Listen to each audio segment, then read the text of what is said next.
I overheard my brother-in-law and his fiancée plotting to sabotage my wedding, so I crushed theirs with help from his furious exes. Brad is 27, and for as long as James can remember, he's always been the golden child in the eyes of their parents. You know the type. He's the older sibling who gets away with everything.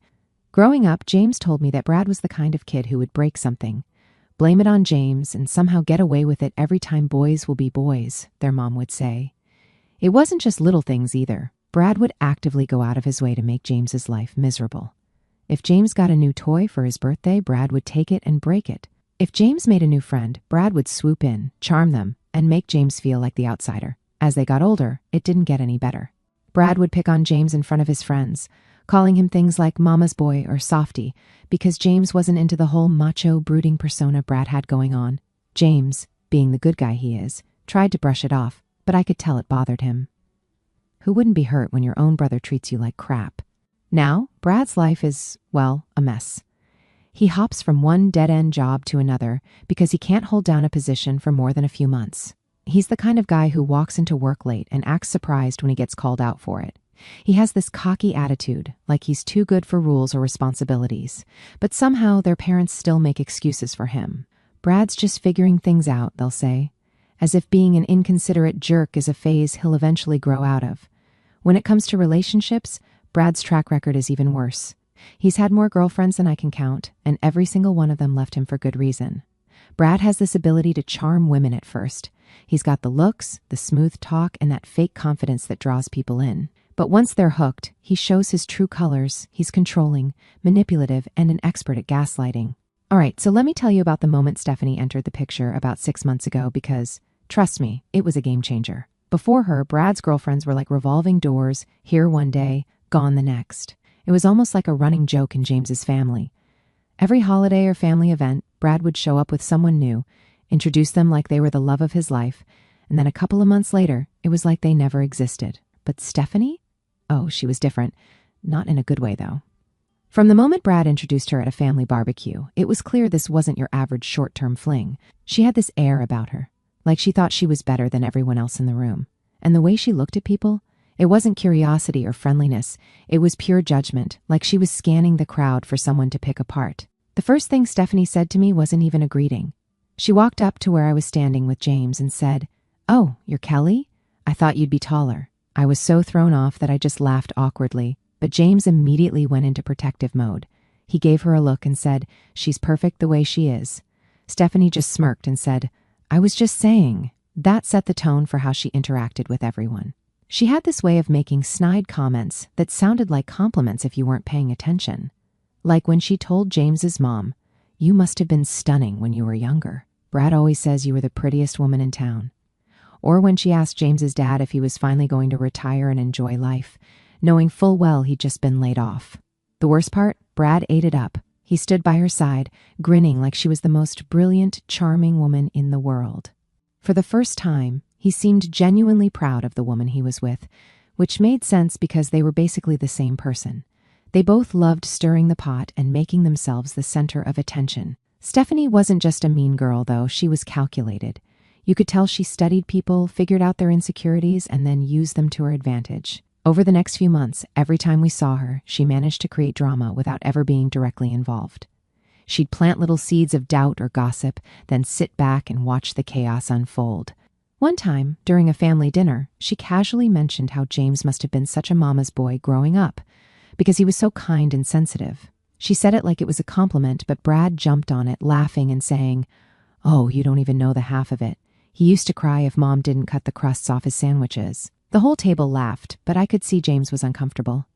Stephanie just smiled sweetly, like she had no idea she'd started it. She also had a habit of trying to one-up people. If someone mentioned a new job or accomplishment, Stephanie would find a way to make it about her or Brad. Like when James told the family he'd gotten a promotion at work, everyone was genuinely happy for him, except Stephanie. She immediately turned to Brad and said, "Didn't you almost get promoted last year, babe? You totally should have if your boss wasn't such an idiot." It was like she couldn't stand the idea of anyone else getting attention. What really sealed my opinion of Stephanie, though, was when she started hanging out with James's mom more. At first, it seemed innocent. She'd join her for lunch or shopping trips, and I thought maybe she was just trying to get closer to the family. But then James's mom started acting different. She'd make these little comments about how James should call more often or how it was so nice that Brad always stayed in touch, which was a total lie. Brad only called when he needed something. I later found out from James's sister Emma that Stephanie had been subtly comparing the two brothers during her hangouts with their mom. She'd say things like, "It's so sweet how Brad always talks about how much he loves you," or "Brad was just saying how he wants to make sure you're taken care of when you get older." All lies, of course, but it worked. James's mom started seeing Brad in a more positive light, which only fueled his ego. But the real turning point was when Stephanie started planning her wedding with Brad. Yep, you heard that right, they got engaged. And it wasn't a normal, happy announcement. It was the most Brad and Stephanie thing you could imagine. They posted a photo of her hand with the ring, captioned, "When you know, you know," and tagged it with hashtags like #PowerCouple and #BetterThanFairyTale. It was so over the top that James and I couldn't stop laughing. Of course, we found out later that Brad had proposed right after James told the family he was planning to propose to me. It was no coincidence. Brad couldn't stand the idea of James being in the spotlight, so he had to make his move first. And Stephanie? She probably loved the drama of it all. What really rubbed salt in the wound was how they acted afterward. When James proposed to me, we were over the moon, but as soon as we shared the news with his family, Brad and Stephanie made it about them. Stephanie kept saying things like, "Oh my gosh, maybe we'll all get married in the same year. That would be so fun." And Brad, with his usual smugness, said, "Guess we're just a family of overachievers, huh?" Stephanie's wedding planning became her entire personality. Every time we saw her, she'd find a way to bring it up, even if it wasn't relevant. If someone complimented my ring, she'd immediately start talking about her venue or her dress. And the worst part? She wasn't just showing off, she was subtly trying to undermine our plans. One time, she cornered me at a family dinner and said, "You're going to love wedding planning. It's so stressful, but so worth it. Just make sure you don't let it take over your life." Oh, and I'd avoid pastel colors. They're so overdone. I hadn't even mentioned what colors I was considering, but guess what? I'd been leaning toward pastels. It was around this time that I started noticing how little Stephanie actually knew about Brad's past. She seemed completely unaware of his long list of exes and the drama he'd left behind. She talked about him like he was some kind of saint, saying things like, "Brad has such high standards. That's why he didn't settle down before me." I had to bite my tongue to keep from laughing. High standards? The guy had dated half the county and cheated on most of them. Stephanie was living in a bubble, completely blind to who Brad really was, and honestly, I couldn't wait for that bubble to burst. If she wanted to be part of the Brad show, she'd have to deal with everything that came with it. Little did she know her big debut was just around the corner, and it wasn't going to go the way she thought. Okay, so let's get to the good part. By now, you probably have a pretty good idea of how Brad and Stephanie operate. They're not just the type of people who crave attention. They're the kind who need to dominate every single moment, even if it means ruining someone else's. And when it came to our engagement, they weren't content with just stealing the spotlight. No, they wanted to sabotage us completely. It started at our engagement party. James and I had planned this small get-together with close friends and family to celebrate the big news. Nothing fancy, just some food, music, and good vibes. Of course, we invited Brad and Stephanie because, well, they're family, and we figured it'd look bad if we didn't. In hindsight, I wish we'd just forgotten to send their invite. When they arrived, it was clear they weren't there to celebrate us. Stephanie showed up in this glittery dress that screamed, "Look at me!" And Brad had his usual smug grin plastered across his face. Within 5 minutes, they were already working the room, talking to everyone about their engagement. It was exhausting. At one point, I overheard Stephanie telling one of James's aunts, "We're so excited to get married before the end of the year. It's going to be the wedding of the century." She conveniently forgot to mention that their engagement had only happened after James proposed to me. The real drama started about halfway through the night. I'd gone into the laundry room to grab some extra napkins, and as I was walking back, I heard voices coming from the hallway near our guest bedroom. I wasn't trying to eavesdrop, but I recognized Brad's voice and, well, curiosity got me. I stopped in my tracks and listened. It was Brad and Stephanie, and they were whispering about our wedding. At first, I thought they were just gossiping or making snide remarks, which wouldn't have surprised me. But as I listened, I realized they weren't just talking trash. They were planning something. Brad was saying, "We need to make sure our wedding is the one everyone remembers. They think they're so perfect, but we'll show them who the real stars of this family are." Stephanie laughed and said, "Don't worry, babe. I've got a plan. We'll make her think we're on her side, like we're rooting for her. Then, when the wedding comes, we'll hit her where it hurts." I could feel my stomach twist as they kept talking. Their plan was bigger than I could have imagined. Stephanie wanted to get close to my bridesmaids, pretending to be friendly and helpful, only to stir up drama between them. She even said, "I'll make sure they're so busy fighting with each other, they won't even have time to focus on her." Brad chimed in with his own idea. He wanted to convince James's parents to pressure us into inviting more people to the wedding, people we didn't even know, just to throw off our guest list and create chaos. But the worst part? Stephanie had this grand finale planned. She wanted to give a surprise speech during the reception, pretending it was heartfelt but actually using it to humiliate me in front of everyone. "I'll make her look like a total bridezilla," she said, laughing. "People will be talking about it for years." I stood there frozen as they went on and on. I couldn't believe what I was hearing.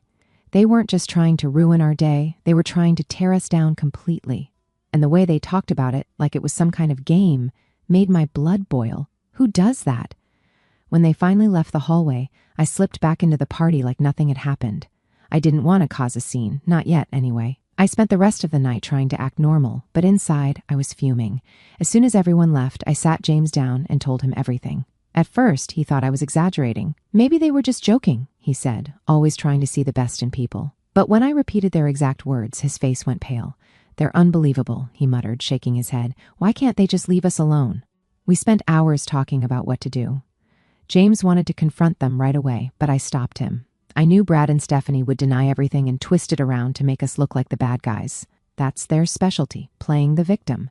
Instead, I suggested we let them think they were getting away with it. If they wanted to play dirty, we'd play smarter. We decided to act like we hadn't heard anything. James would keep his distance from Brad, and I'd be polite but distant with Stephanie. Meanwhile, I started making plans of my own. If they wanted to mess with our wedding, I'd make sure their wedding was the one nobody forgot, for all the wrong reasons. I started digging into Brad's past relationships. He had a long list of ex-girlfriends, and I figured some of them might still hold a grudge. It wasn't hard to find them. Social media made it easy. I reached out to a few, carefully explaining who I was and why I was contacting them. To my surprise, almost all of them were more than willing to talk. Turns out Brad had burned a lot of bridges, and these women were more than happy to help me expose him. One of them, Amy, told me about how Brad had cheated on her with 2 different women at the same time. "He made me feel like I was crazy for suspecting anything," she said. "I can't believe Stephanie's falling for his act." Another ex, Becca, laughed when I told her what I was planning. "Oh, I'm in," she said. "That guy deserves whatever's coming to him." Within a week, I'd assembled a small army of Brad's scorned exes. We created a group chat to coordinate everything, and let me tell you, these women were hilarious. The way they roasted Brad was better than any stand-up routine I'd ever seen. But we weren't just there to laugh. We had a mission. When Brad and Stephanie's wedding day rolled around, we were ready. By the time their wedding invitations went out, I knew everything I needed to know. Stephanie was oblivious to Brad's history. She genuinely thought he was some kind of misunderstood prince. I almost felt bad for her, but then I remembered how she'd laughed about humiliating me at my own wedding. Whatever sympathy I might have had disappeared. Their wedding was set for a month before ours, and it was shaping up to be as over-the-top as you'd expect. They bragged about their fancy venue, their guest list, and how perfect everything was going to be. Stephanie even made a point of telling me how stressful planning a wedding was, as if I hadn't already started working on mine. "Don't worry, Kelly," she said with a fake smile. "I'm sure your wedding will be cute in its own way." I just smiled back, knowing she had no idea what was coming. Brad and Stephanie wanted to play dirty? Fine, but they were about to learn that messing with us was the biggest mistake they'd ever made. All right, so let me walk you through Brad and Stephanie's wedding day, because not only was it the most satisfying train wreck I've ever witnessed, but I was there to see it all unfold. Their wedding was everything I hoped it would be, a total disaster, but one where they couldn't run away from the mess they'd created. James and I showed up, acting like the supportive family members we were supposed to be. I wore a simple dress, and James looked sharp in his suit. We didn't want to draw attention to ourselves, but I had a hard time keeping a straight face, knowing what was about to go down. The venue was packed with people. Brad and Stephanie had been bragging about inviting colleagues, extended family, friends, and of course, Stephanie's parents' wealthy social circle. The place was decked out to the nines. Massive floral arrangements, glittering chandeliers, and the kind of over-the-top decor that screamed, "We spent too much money on this." Stephanie's dad had clearly bankrolled the entire thing, and Brad, predictably, was basking in the attention like he was some self-made mogul. James and I took our seats near the back, nodding and smiling politely to other guests while waiting for the show to start. The ceremony began with the usual grand entrance of the bridal party, and then Stephanie made her big appearance. Her dress sparkled so much it was borderline blinding, and she walked down the aisle with a smug smile, clearly loving every second of being the center of attention. Everything was going smoothly, well, for the first 10 minutes. The officiant welcomed everyone, and then Brad and Stephanie stood side by side, holding hands and beaming. That's when Amy made her move. Amy stood up from her seat near the back of the room, dressed in a sleek, elegant gown that wouldn't have been out of place in a bridal party. At first, the guests thought she was part of the ceremony, maybe someone bringing a reading or a blessing. But then she walked straight up to Brad and Stephanie, stopping right in front of them. "Brad," she said, her voice clear and steady, "before you make any promises today, I think everyone here deserves to know the kind of promises you've broken."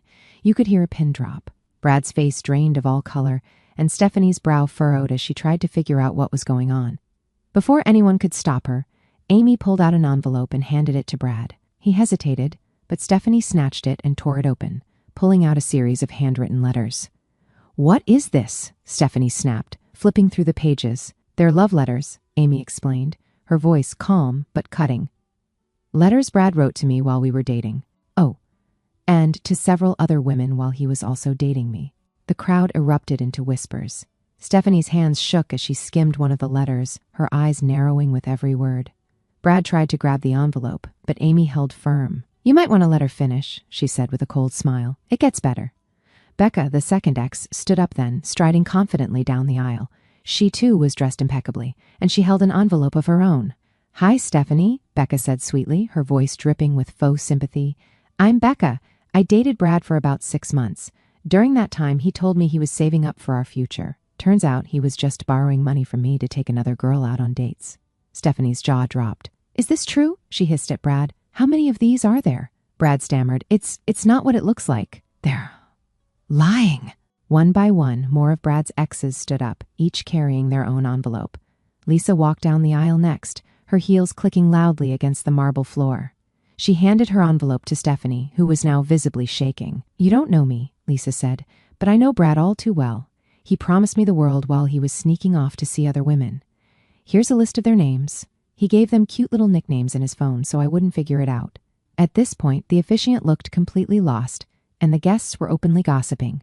Phones were out, capturing every second of the chaos. Stephanie's parents looked horrified, whispering furiously to each other, while Brad's parents sat frozen, staring at their son as if seeing him for the first time. Danielle was the last to stand up. She didn't have an envelope but carried a single sheet of paper. "This one's my favorite," she said, holding up what turned out to be a printed screenshot of a dating app conversation. "This is Brad matching with me on Tinder while he was already living with one of his exes." "Recognize this, Brad?" The crowd gasped. Stephanie threw the envelopes onto the floor, her face red with fury. "How could you?" she spat at Brad. "Are these women lying, or is this just a giant coincidence?" Brad looked like a deer caught in headlights. "I can explain," he stammered. "They're all just jealous. They're trying to ruin my life." "Oh, please," Amy snapped. "You ruined your own life, Brad. We're just here to make sure no one else gets hurt." Despite the chaos, Stephanie didn't storm off. No, she stood there, fuming, glaring at Brad like she wanted to murder him. "Fine," she said through gritted teeth. "We'll deal with this later. Let's just finish the ceremony." The officiant awkwardly cleared his throat and tried to regain control of the room. Shall we continue?" he asked, glancing nervously at the bride and groom. Brad nodded weakly, while Stephanie forced a tight-lipped smile. The guests were still whispering, and a few even left, clearly too uncomfortable to stick around. But the ceremony limped on, the vows rushed and robotic, and the atmosphere completely ruined. When it was finally over, the reception began, but no one cared about the couple anymore. The gossip was all about Brad's past. Every table was buzzing with conversation about the exes, the letters, and the lies. People kept glancing at Brad and Stephanie, who were doing their best to act like everything was fine. It wasn't. James and I stayed just long enough to enjoy the awkwardness before quietly slipping out. On the way home, we laughed until our sides hurt. Brad and Stephanie had wanted their wedding to be unforgettable, and in a way, they got their wish, just not the way they'd planned. After Brad and Stephanie's wedding disaster, you'd think they'd crawl into a hole and try to lay low for a while. But nope, they came out swinging, desperate to figure out how their perfect day had turned into a complete circus. I mean, I'll give them credit. They didn't pack up and leave town out of embarrassment, but honestly, maybe they should have. The first few days after the wedding were pretty quiet on our end. James and I carried on as usual, trying not to laugh every time we thought about what had happened.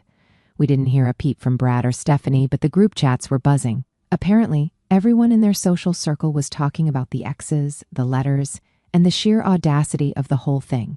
Stephanie's parents were furious, not at Brad, which they should have been, but at the humiliation they felt in front of their fancy friends.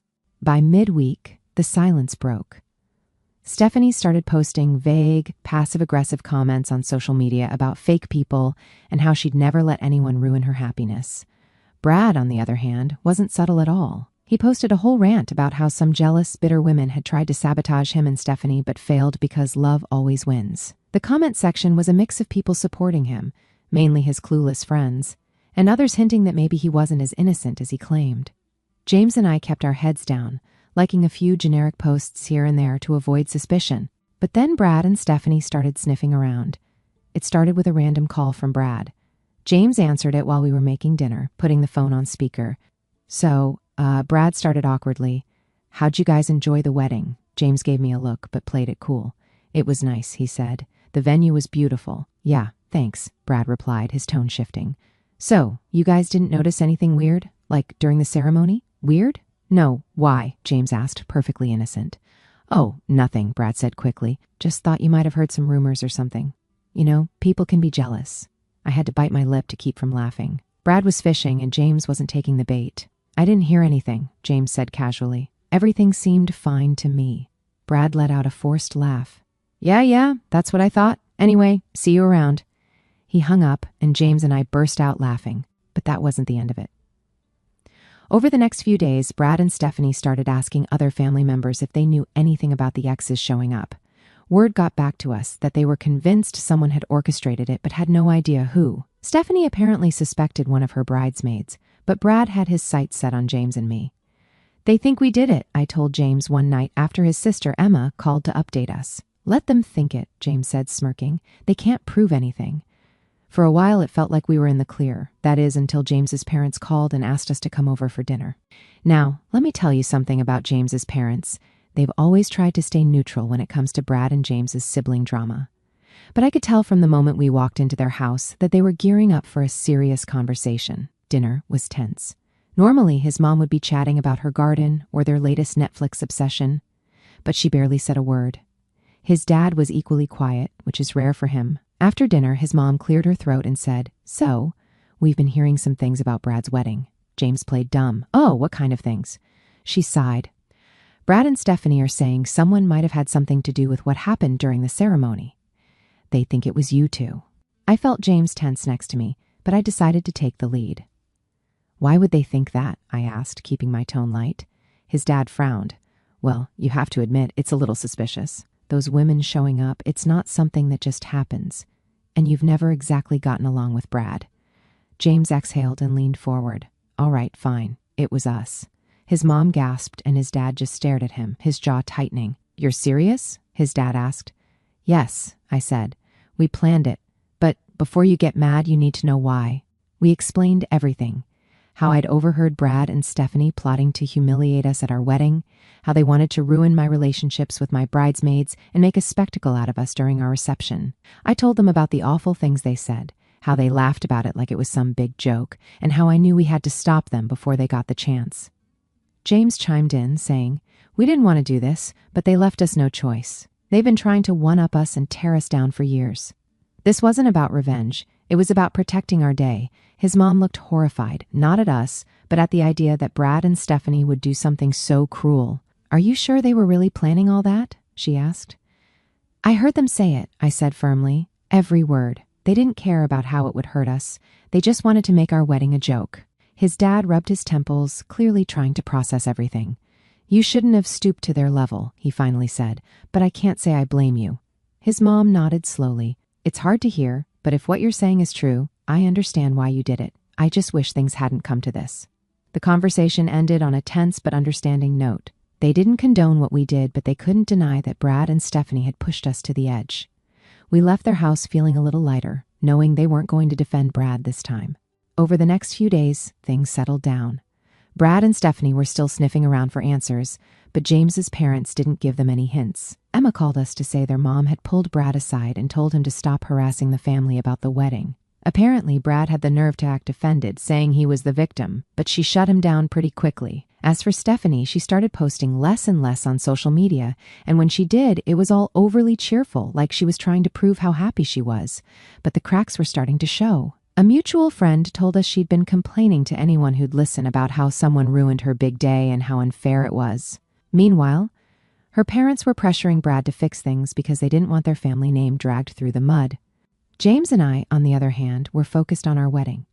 With Brad and Stephanie's chaos behind us, we could finally enjoy the planning process. We kept everything low-key and intimate, making sure only the people we trusted were involved. And the best part? We didn't have to worry about Brad and Stephanie showing up. But of course, this wouldn't be the last time they tried to insert themselves into our lives. They had one last trick up their sleeve, and while it didn't go the way they planned, it made for an unforgettable finale. It started with an odd phone call. James got a message from an old coworker he hadn't spoken to in years, congratulating him on the wedding and saying, "I'm looking forward to seeing you both there." Confused, James called him back and asked how he knew about the wedding. Turns out, Brad and Stephanie had somehow gotten hold of our guest list and venue details and sent out fake invitations under other people's names. At first, we didn't even believe it. Who does that? But when a couple of other guests mentioned they'd received duplicate RSVPs with slightly different details, we knew Brad and Stephanie were behind it. Their plan was obvious: sneak in under fake names, cause a scene, and ruin our day. Thankfully, we were prepared. After Brad and Stephanie's wedding fiasco, we decided to take every precaution to keep them out of ours. We'd hired security for the venue, and every guest was required to check in with ID at the door. It felt a little extreme at first, but now we were grateful we'd gone the extra mile. On the day of the wedding, everything started off perfectly. James and I were both excited and nervous in that giddy pre-wedding way. Guests began arriving, and security was doing an amazing job keeping things organized. It was shaping up to be the best day of our lives. And then they showed up. I didn't see it happen myself, but I heard about it from our wedding planner, who came rushing over to me with wide eyes. "We have a situation at the entrance," she said. "There's a couple trying to get in, claiming to be family." My stomach dropped. "Is it Brad and Stephanie?" I asked. She nodded. James and I had already agreed to let security handle them, so I told her to stick to the plan. "Just make sure they don't get in," I said. "We're not dealing with them today." Meanwhile, at the entrance, Brad was putting on his best performance. Dressed in a sharp suit, he was trying to convince the security team that he was James's brother and had every right to be there. "This is family business," he argued, his voice growing louder with every word. "You can't keep me out of my own brother's wedding." Stephanie stood next to him in a sleek dress, arms crossed and looking furious. "We're on the guest list," she snapped. "This is ridiculous." The head of security, a no-nonsense guy we'd hired specifically for situations like this, didn't budge. "Your names aren't on the list," he said firmly, "and without an invitation or proper identification, I can't let you in." Brad's face turned red, and he launched into a rant about how family doesn't need an invitation. Stephanie, meanwhile, completely lost her cool. "This isn't over," she screamed, pointing a perfectly manicured finger at the security guard. "You'll regret this." The guard calmly escorted them back to their car, ignoring their threats and protests. By the time they finally drove off, half the guests were already inside, oblivious to the drama unfolding outside. The rest of the day was perfect. I mean, absolutely perfect. Once James and I were standing at the altar, nothing else mattered. Surrounded by friends and family who genuinely loved and supported us, we celebrated our relationship and the life we were building together. The ceremony was beautiful, emotional, and exactly what we dreamed of. A few days after the wedding, word started getting around about what had happened at the entrance. Some guests had seen Brad and Stephanie being turned away and had no problem sharing the details. The story spread fast, and people were eating it up.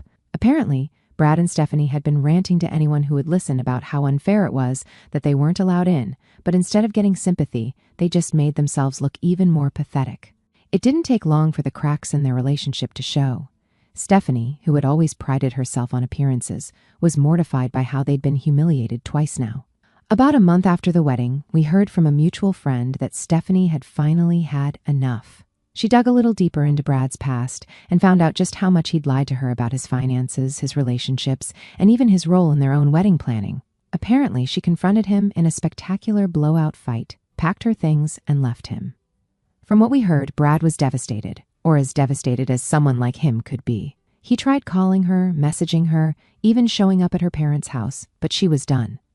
For the first time in his life, Brad was facing the consequences of his actions, and there was no one left to clean up his mess. As for James and me, we're happier than ever. Our wedding was everything we'd hoped for, and we've spent the months since enjoying married life without Brad and Stephanie's drama weighing us down. Cutting them out of our lives was the best decision we ever made. They tried to ruin our happiness, but all they did was destroy their own. Sometimes poetic justice isn't just satisfying, it's absolutely necessary.